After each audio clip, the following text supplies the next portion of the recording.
Sa gitna ng paparating na crucial na FIFA World Cup qualifiers, lumitaw ang isang issue na posibleng makaapekto sa rotation ng Gilas Pilipinas matapos ituro ng camp ni Quintin Meliora Brown ang samang basketball ng Pilipinas bilang dahilan ng kanyang pagkawala sa lineup.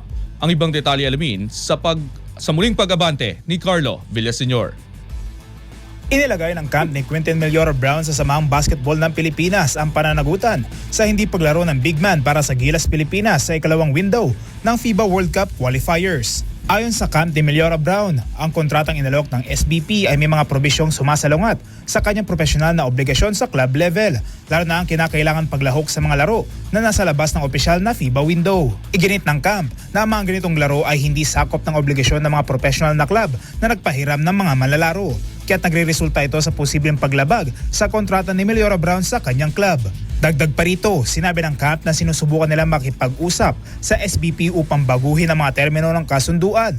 Subalit nilinaw umano final na at hindi na negotiable ang alok. Binigyan din na hindi usaping pinansyal ang ugat ng problema dahil anya may mga tinanggal na probisyon at may mga pagbaba pa ng compensation kumpara sa nakaraang kontrata. Sa kabila ng hindi pagkakaayos, nilinaw ng camp na nananatiling buo ang hangarin ni Meliora Brown na maglaro para sa Pilipinas at nakapokus pa rin siya sa pagtulong sa Gilas sa mga susunod na pagkakataon. Sa ngayon wala pa rin inilabas na opisyal na pahayag ang SBP kaugnay sa mga paratang at paliwanag ng camp ni Meliora Brown.